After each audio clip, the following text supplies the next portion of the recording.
All right, Scott, so we just finished reading as a group Jocko's book, right? As that got brought up, that reminds me of you kind of serving in the same time and in the same area. So could you talk about just like your military experience and background and, if that intertwines with the time and the book and things like that?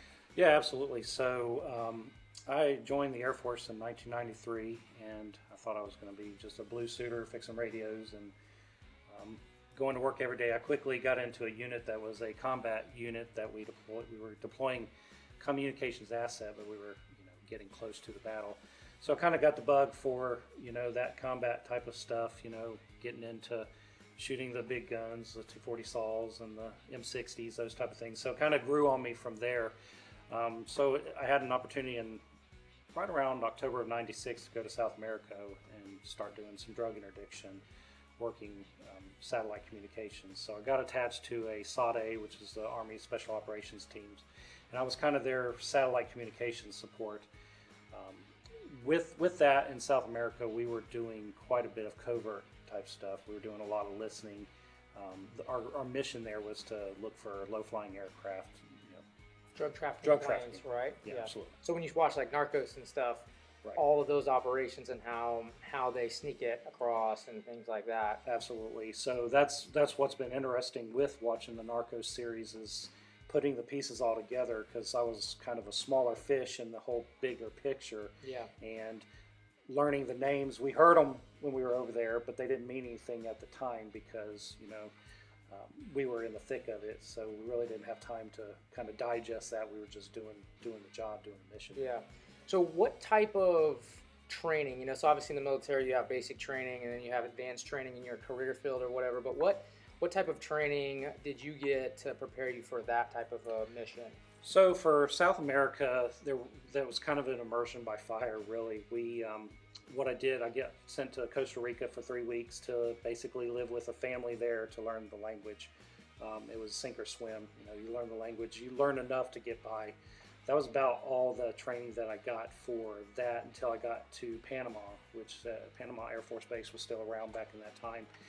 We did do some jungle training, a lot of survival training, book work, learning, what you could eat, what you couldn't, what to stay away from, life, plant, animals, those type of things. Just an overall picture of survival. Some shit that fuck you up. The rest of it really was training while on the job, so to speak.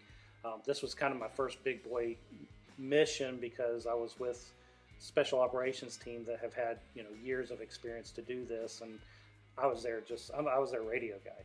And right. My job was keeping that satellite link up back to Howard so they could say, hey, we want to do this, or can we do this type of thing. So really the training was an on-the-job training as I was there. I was there for 2 years, back and forth between the states, between Colombia and Peru, doing that. Do you have like one memorable day that sticks out to you from that time?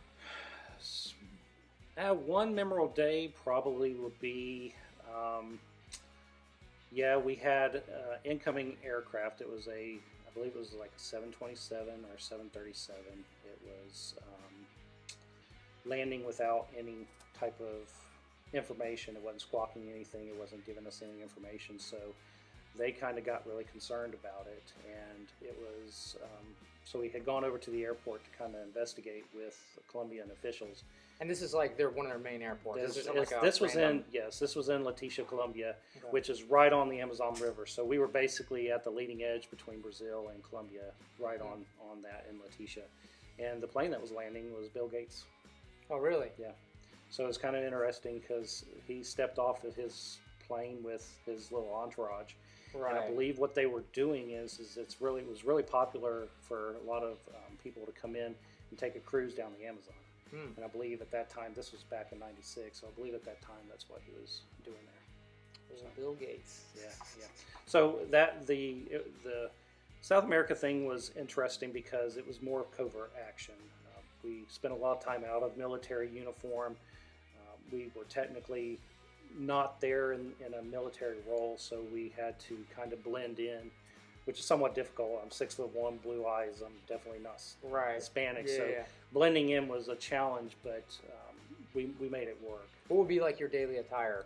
So our daily attire over there was, in our little camp area, we were in uniform, but if we left, we were in civilian clothes when we left out.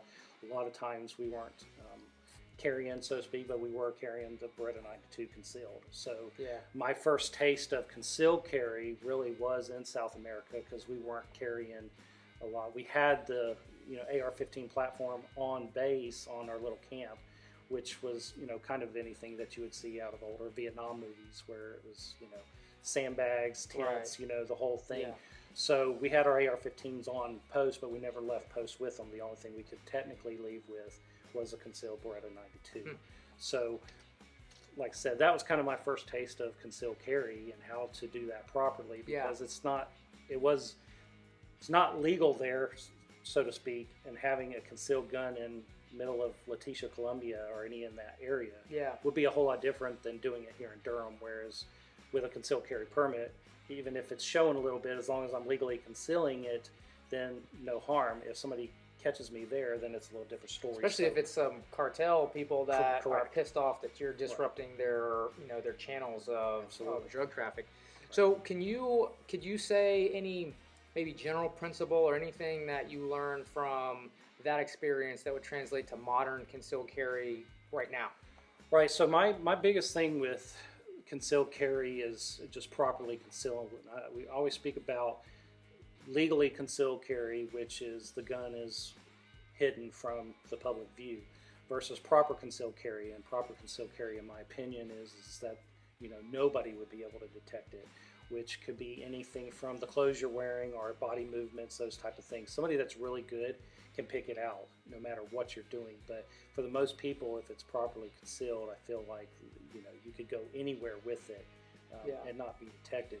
To add on to that too is also being able not only to conceal it properly, but to be able to access it quickly and efficiently and consistently too, right? Right. So the challenges there was that you were in a foreign country, that you were pretty unaware of, the day-to-day cultures and stuff that goes on.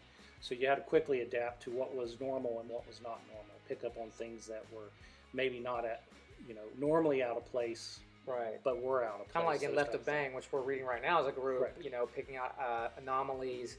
And one thing that I found that was like kind of cool from that is you're in a mission over there, right? You're walking through a town.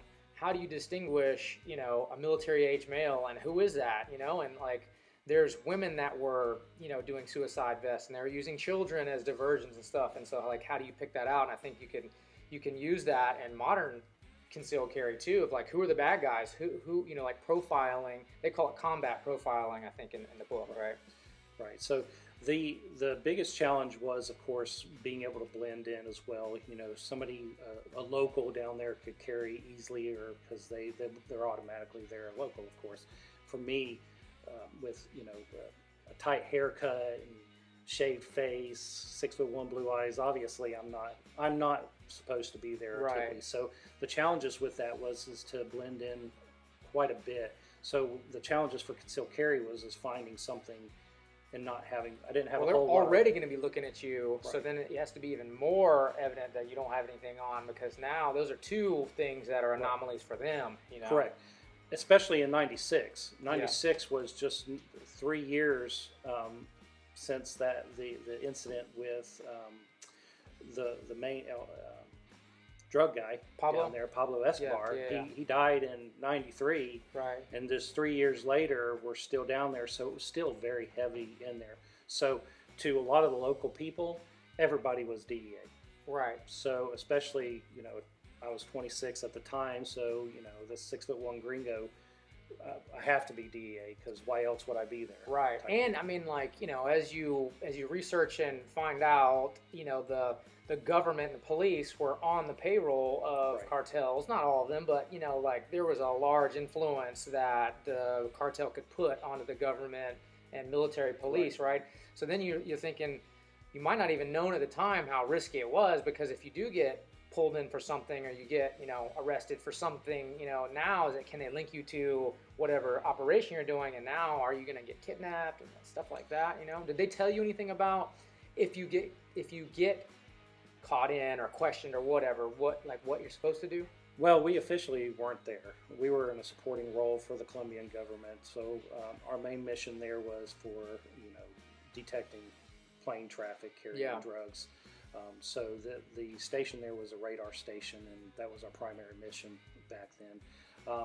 It more or less would go on the law, our laws that governed and the rules that govern military service.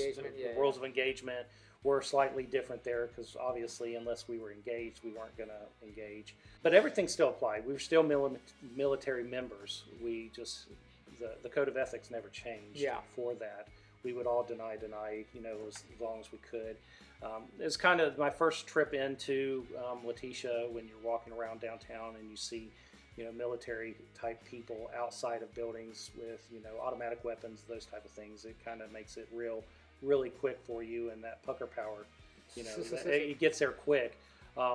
And we had the support of military from Panama, and I felt we had adequate protection on base. It's just when we stepped out, it was quite different experience. So as you alluded to, and concealing a 92 Beretta is a little bit challenged. It's a full-size gun. Yeah. So the challenge of concealing that and still being able to move about in a hostile environment was quite the challenge. And the biggest thing I would say with that is, we talk about holster selection, and that was critical to be able to have a good concealed carry. A floppy holster wouldn't have done